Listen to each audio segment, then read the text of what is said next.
Tuesday, March 4th, 6:47 in the evening. I know the exact time because I just glanced at the dashboard clock and thought to myself that I'd make it home before the snow really started coming down. I was on Route 9, outside of Columbus, Ohio, doing 58 in a 60, with the radio on low and my hands loose on the wheel, the way they get when you've been driving the same stretch of road for 30 years and you stop really seeing it. I had absolutely no idea that before I reached the exit for Millbrook Drive, my entire understanding of my own life was going to be taken apart, piece by piece, and laid out on the floor in front of me like something that needed to be identified before it could be buried.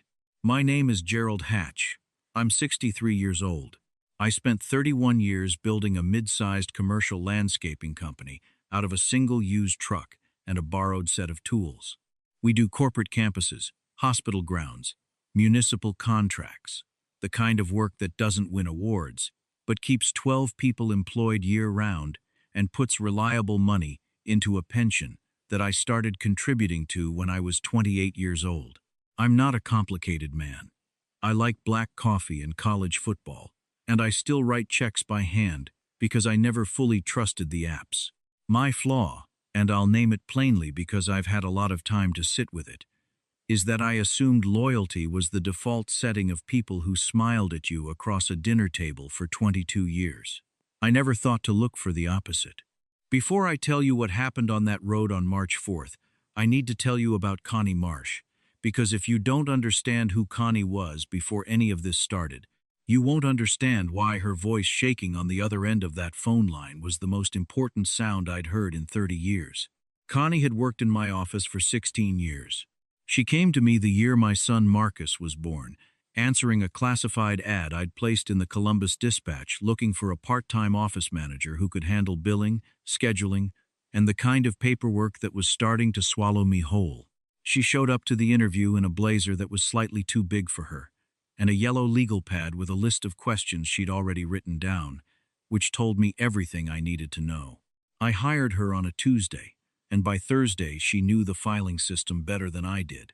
Over 16 years, she became the person who remembered which city inspector preferred written correspondence over email, who caught a $14,000 billing error from one of our suppliers that I never would have seen, who kept a laminated card in her desk drawer with the direct numbers for every emergency contact, for every employee, not because anyone asked her to, but because she said she'd rather have it and not need it than need it and not have it. She was 61 years old, widowed. With a grown daughter in Pittsburgh she called every Sunday, without fail. She brought homemade walnut brownies to the office the first Friday of every month. Not the last Friday, not randomly, the first Friday. Every single month for 16 years. Some things you only notice once they're gone.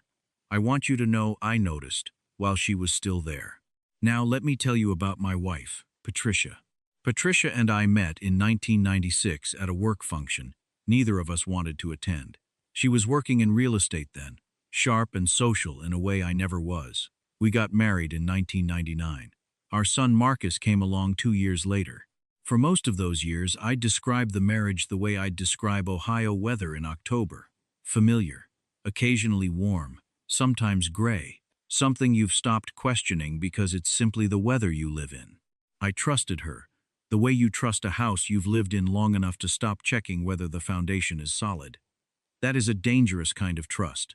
The kind that leaves the door unlocked because you've simply forgotten that doors can be opened by people you didn't invite. Now I need to tell you about my business partner, Ray Colton.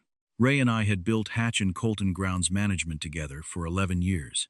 He came in as a 49% partner when I needed capital to expand into the municipal contract side of things, and he had the financial backing and the city council connections I didn't. On paper, it was a good arrangement. In practice, Ray was charming in a way that I slowly learned to recognize as a skill he deployed rather than a quality he possessed. He was good at making you feel like you were both on the same side, right up until you weren't. I didn't see that clearly until March 4th. I see it very clearly now. I'd spent that Tuesday up in Westerville reviewing an estimate on a new hospital campus contract, a job that, if we landed it, would be the biggest single account in company history. I drove home feeling the particular tiredness that comes from wanting something large and knowing you won't hear back for 2 weeks.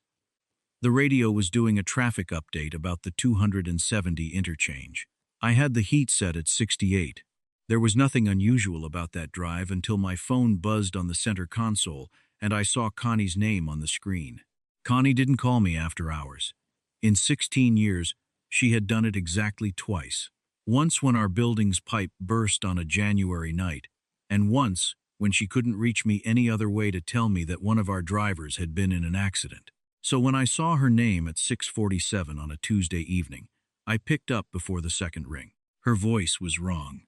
She's one of the steadiest people I've ever known, the kind of steady that doesn't come from having an easy life but from having survived a hard one without losing her footing. But the voice on the phone that night had something running through it that I can only describe as fear that had been carefully managed before she dialed, but that hadn't been quite managed enough. "Gerald," she said, "don't go home yet. I need you to pull over first."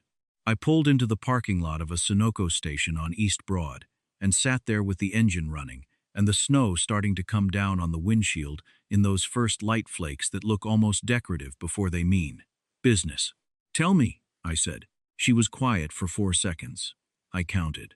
Then she said, "You need to check the cameras at the office, the ones in the back hallway and the one in the conference room. Tonight, not tomorrow. Right now, Gerald. I'm sorry."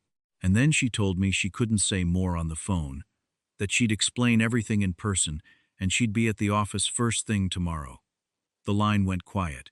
I want to be honest with you about those next 6 minutes in that Sunoco parking lot. I didn't move.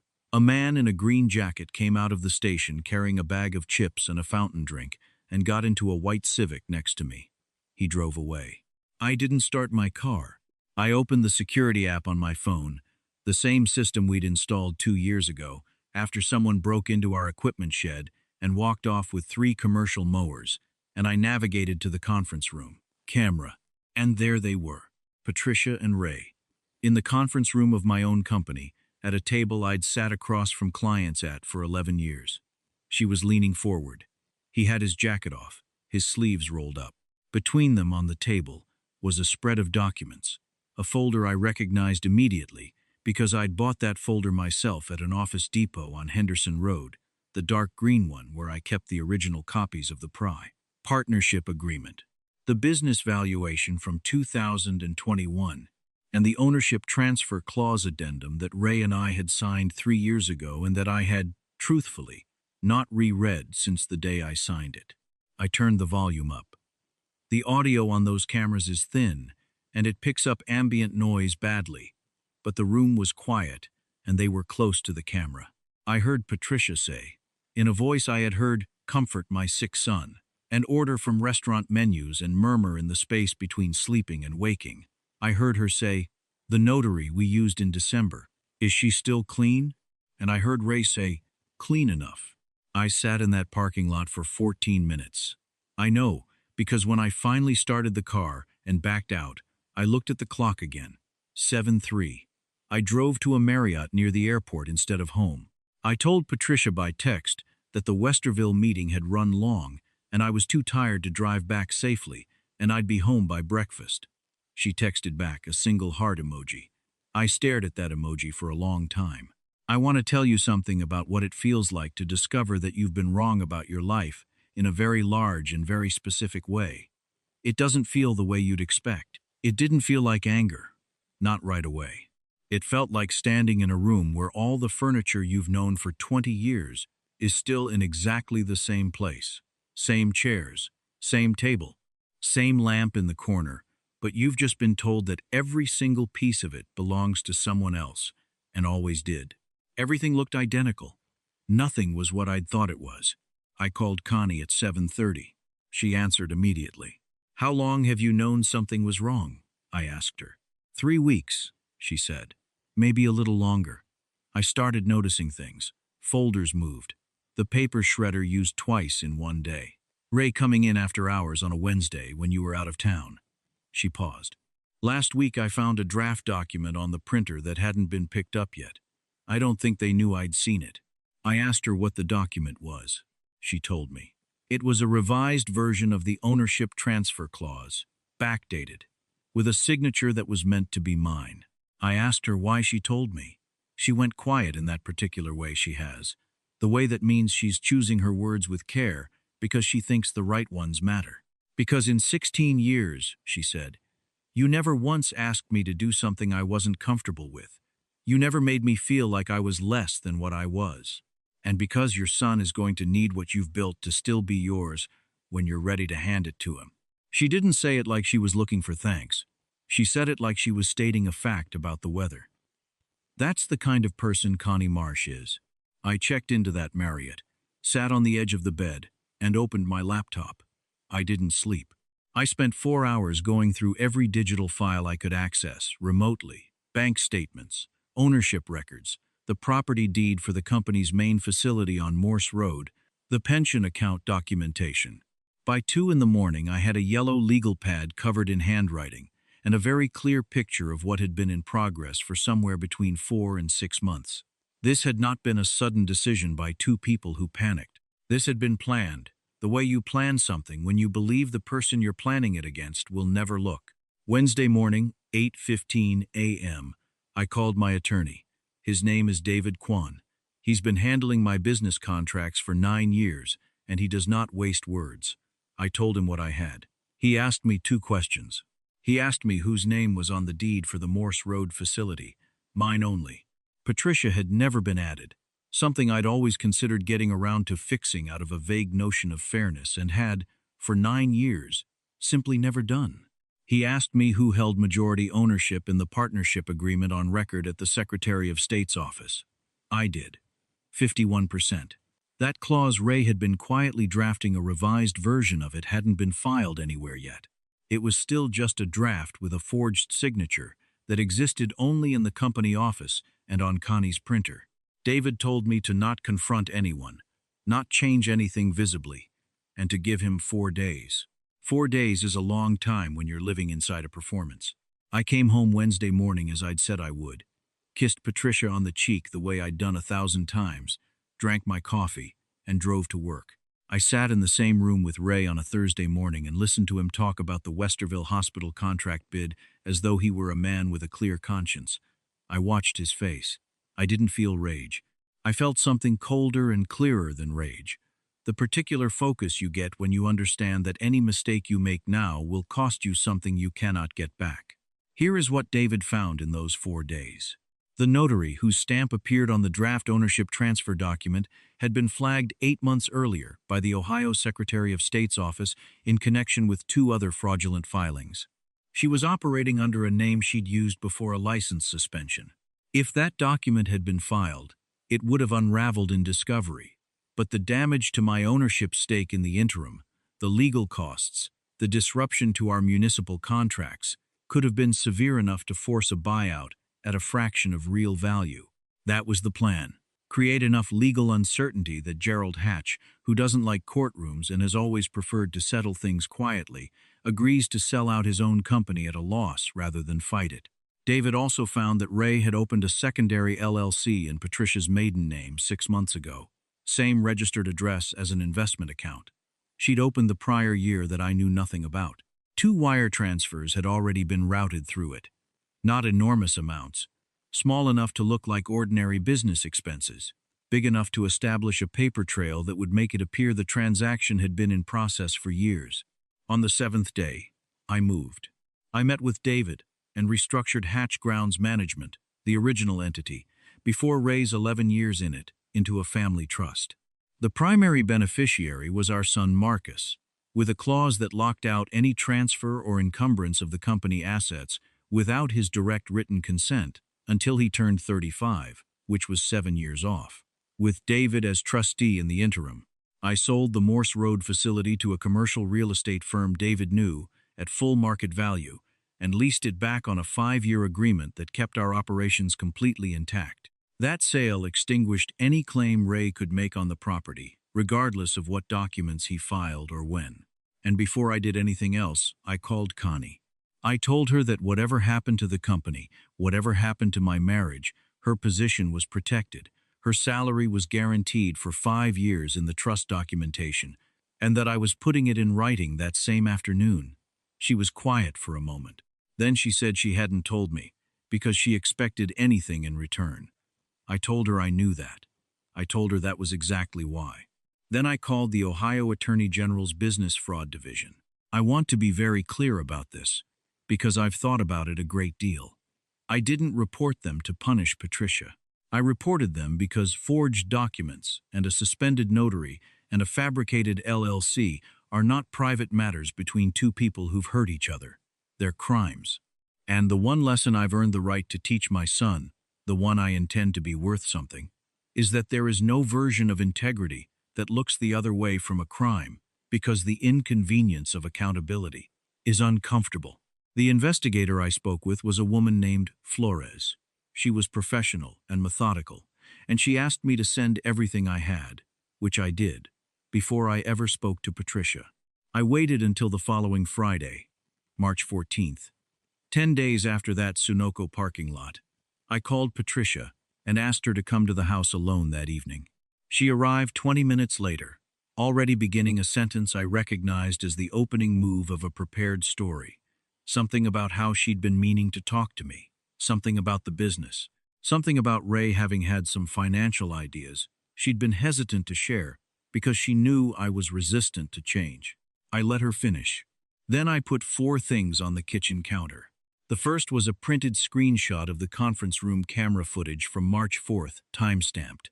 The second was a 1-page summary David had prepared, showing the trust structure, Marcus's name in bold at the top, the Morse road sale already completed, the company already transferred.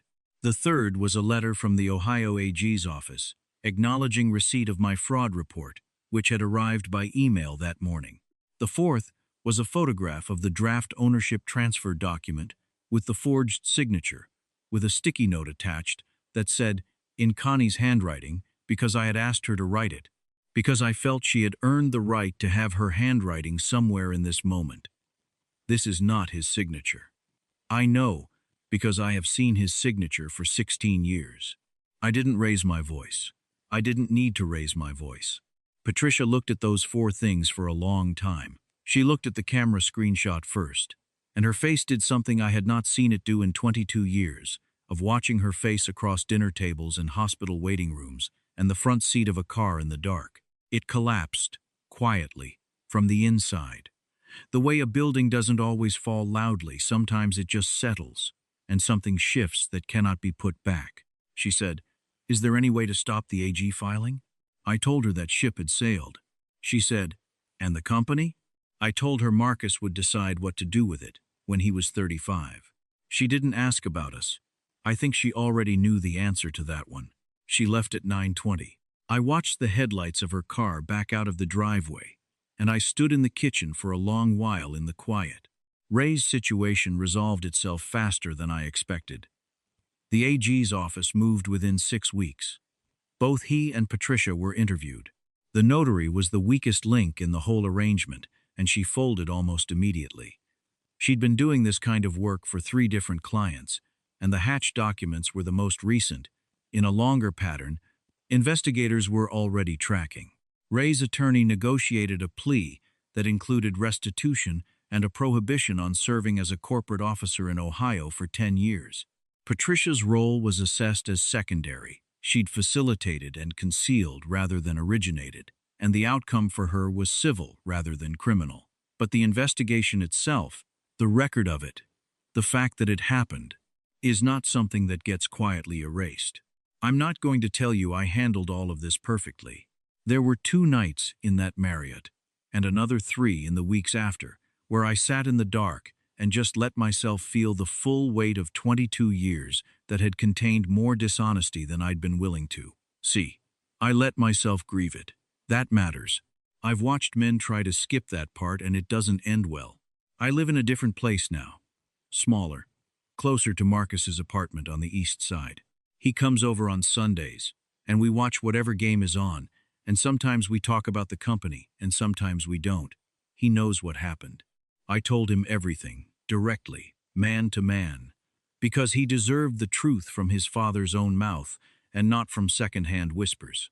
The Westerville hospital contract, by the way we got it, Connie was the one who pulled the final bid packet together and got it out on time while I was dealing with attorneys and account transfers and things I'm certain she shielded me from falling behind on without ever being asked. She's still in that office. She still brings walnut brownies on the first Friday of every month. She still answers every phone call with the same steady voice. She is the reason Hatch Grounds Management still has its name on the door, and anyone who works there knows it, including me. I added something to the company trust documents before I finalized them. A standing line item, reviewed each year, that provides for Connie Marsh's salary continuation and health coverage regardless of any change in company ownership or leadership, for as long as she chooses to stay, and for a structured payout with full benefits if she ever decides to retire. It's not charity. It's not even gratitude exactly, though it is that too. It's an acknowledgement, on paper, in the only language that actually lasts, that some people earn more than a Christmas card and a handshake. I've been asked since then by a few people who knew the situation, mostly other men my age who found out and wanted to compare notes, the way men sometimes do, whether I regret not seeing it sooner. Whether I feel like a fool, here's what I tell them. I was 63 years old, and I had worked my whole life with my hands and my word, and the assumption that the people sitting across my table had come to it honestly. I don't think that makes me a fool. I think it makes me someone who believed in a version of the world that turned out to have a flaw in it. The flaw wasn't in me. The flaw was in them. What I regret is not paying closer attention to the people who were actually showing me who they were every single day. Not the ones making speeches about loyalty. The ones living it. Connie Marsh never gave a speech about anything. She just showed up every first Friday with those brownies, every Monday with the filing caught up, every hard week with her yellow legal pad and her laminated card with the emergency contacts and her steady, unassuming, completely unconditional reliability. That's what loyalty actually looks like, friends. It doesn't make an announcement. It doesn't ask to be noticed. It just keeps showing up and folding the papers the right way and making sure the right person knows the truth when the truth is the only thing standing between someone and losing everything. If this story meant something to you today, hit that subscribe button and leave me a comment below. I want to know, has anyone in your life ever warned you about something important when it would have been much easier for them to stay quiet? Tell me who they were. Not their name if you'd rather not. Just tell me what they did, because I think those stories deserve to be heard.